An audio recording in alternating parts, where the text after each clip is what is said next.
Yeah, so I'm Grant Bauman, and this is my wife Casey and our family. We're Bauman Family Farms here in Vienna, Illinois. We've been in the livestock business for about 18 years, at this place currently for 11 now. And started out of college with just cattle and then kind of evolved into adaptive rotational grazing system. Currently, our primary operation is cow-calf. We also develop heifers and sell some breeding stock. We got about 150, 160 cows and sheep, a few pigs, chickens that the kid, and goats, I guess, for the kids. And then Casey runs a direct marketing meat business where she sells beef, pork, and sheep. Our primary focus is a grazing operation. We try to graze as many days out of the year as possible and utilize cover crops and stockpile grass for grazing. So.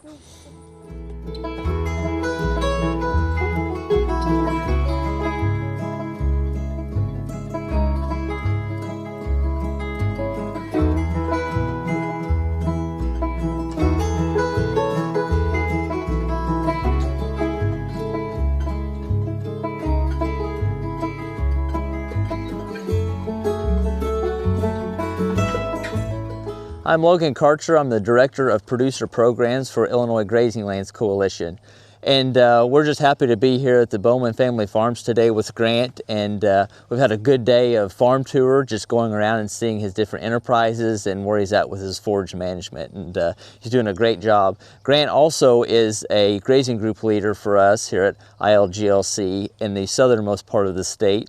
And how he helps us is finding farms to host particular different types of events that we put on, whether it's grazing schools, advanced grazer workshops, and whatnot. So happy to have him as a good resource here in the southern part of the state. But us as a whole and as a coalition, very much educational based. We want a lot of peer-to-peer learning. Farmers learn best getting hands-on education, doing farm tours like we're at here today, and seeing how other folks are implementing these grazing practices. So, that's kind of our heartbeat, is doing pasture walks throughout the state. During the whole year, we don't take winters off. We want to see every aspect of livestock production. We have two grazing schools in the fall of each year, one in the northern and one in the southern part of the state. And then our big event every year is our annual grazing conference, which is February or March, depending on the year. And it'll be a 2-day conference and bring in pretty high-level keynote speakers, and usually have great turnouts there, have a vendor show and things like that. So a really good event to attend. So and a lot of things that we do have a website, a YouTube channel, and a resource hub. And the resource hub is something new to us. And we have blogs on there. We're doing how-to or tutorial videos, whether it's fence building demonstrations, measuring dry matter in pasture and things like that. So a lot of new stuff going on up there. And so it's great to have some of these partnerships like NRCS, U of I Extension, and Illinois Forage and Grassland Council, because we can all come together, put our resources together, and have a really large network of producers across the state to not only help the beginning farmer, but also farmers that have been around for generations, and helping them improve their management with their forages.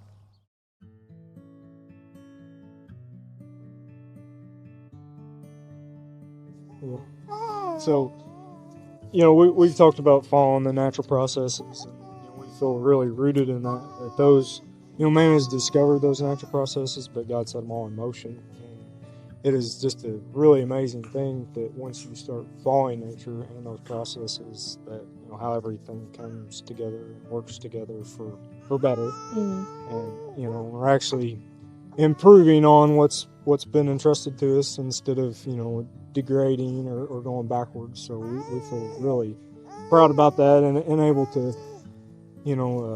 just keep doing better and honoring God in what we do.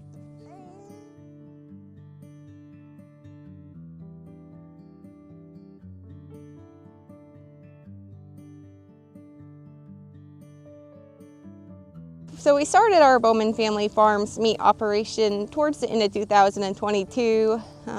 I taught middle school math for years, and then when we started having our second child, I started staying home. And honestly, I didn't have any intention of starting our meat business, but God always has different plans, and so it complemented what we were doing very well. So we started just really by word of mouth.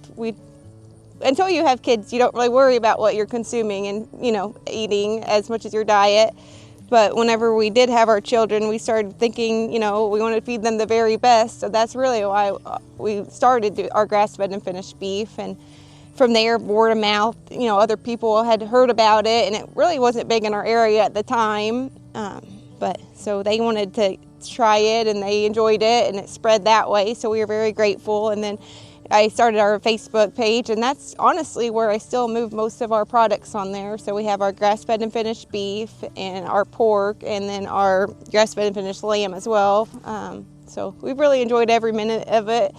And like I said, it wasn't in my plans at all, but my favorite part is just meeting the customers and hearing their stories. And, a lot of them, they're in all stages of life. It's not just the young ones looking for, healthier food. It's also the older generation that are trying to heal their issues from food. And it's just so great. And I love hearing them, talk about how it's changing their lives too. Well, you hear about farming accidents, and it always kind of drops you in your steps.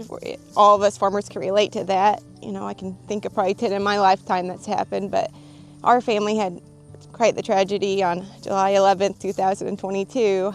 Our life kind of paused too. He was one our oldest son that you'd met. He was one at the time, and Grant and I were working cattle, and he was with us, and he just for how quickly things happen, but he had found his way into the water tank and drowned. And just the good Lord was good to our family. Grant was able to resuscitate him, and God sent him back to us. So we just attribute everything we have here on the farm, just grateful for everything God's provided for our family. And that's why just regenerative agriculture we're so passionate about, because we know that's, what He intends for us to do, and to make a difference and to teach other people how to just improve what was been entrusted in their hands. So.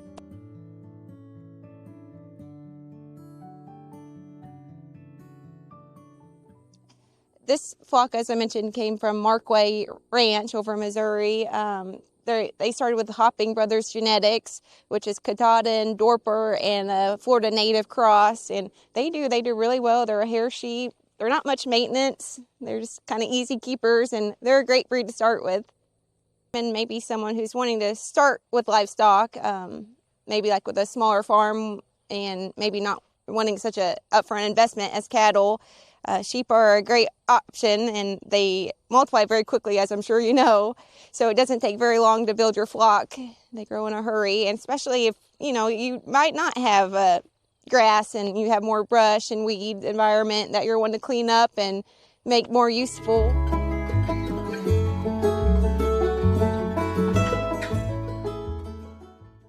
Yes, so we've been rotational grazing for several years now, about 15. Here in the last 8 or 9 years, we've been doing adaptive grazing, where we're going to at least daily moves, a lot of times multi-moves per day.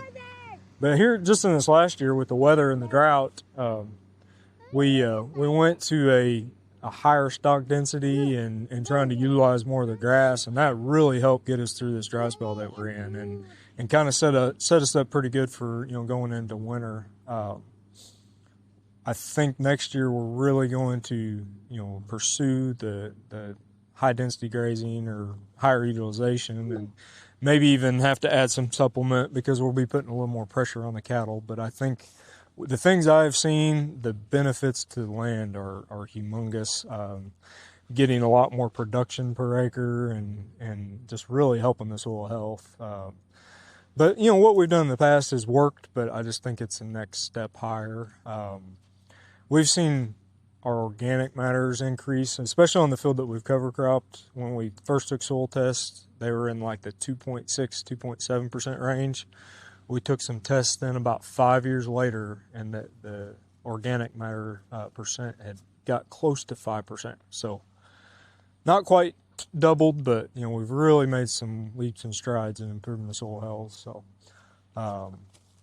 One other thing that we're looking at, we've got a lot of Bermuda grass here. We're looking at a different style of grazing there. We may even start irrigating the Bermuda because it's pretty incredible how it will produce if you keep the water to it. So we set stocked a little bit, or I think like 20 head on about 3 acres of Bermuda grass last year. And they stayed on that for 45 days, and they never got ahead of it. So we're looking to do that here next year, but we're going to have some irrigation. We just got blessed last year. We had rain and enough rain at the right times. But going forward, you got to have the water to keep it growing. So that's something we're excited about. I think there's huge potential. Had very, very good performance on it too. But what we've learned with the Bermuda grass, if it gets ahead of you, gets too much growth, it gets stemmy and the quality goes down really, really fast. So we're just trying to manage it better for the style of grass it is.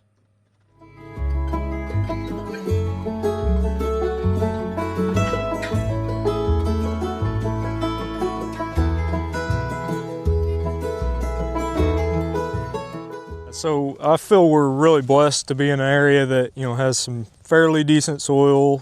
We get a lot of rain, which can be a blessing and a curse. As Logan knows, there's always challenges, but like this last year, the first 6 months of the year, we had 45 inches of rain in 6 months, and then we went the next 2 months without an inch hardly, and so feast to famine. So we can grow a lot of grass in the wet period and then go into a drought in a couple weeks. So, and having all that rain all at once is not necessarily good for forage quality either. Right. Yeah, I think this year it was actually probably the biggest challenge because the grass is so washy. It rained there at times. It seemed like every other day, and we had a lot of grass, but not a lot of high nutrition grass. So we had some big challenges with keeping good condition on the cows. Yes, and on top of that, just trying to keep the grass in a vegetative state and keeping it from seeding out with it growing so much, right. With all that moisture too. But, right. Yes. Yeah, that's a big challenge. Trying to get on the grass at the right time when it's in its peak quality. It's probably one of the biggest challenges we have, and getting the stocking rate right to how much grass we're going to grow, and it's that's a year in, year out. It's different every time around. So yes. So in the springtime of the year, how do you manage that kind of spring flush, which we had it for way into almost the summertime this year with all the rain? So right. how are you keeping that grass in a vegetative state? Yeah, so what we've been doing, we've been trying to get around most of the farm, and get a hold, kind of flash grazing, get ahead of it. I shouldn't say ahead, but keep up with it, moving them fast when the grass is growing faster.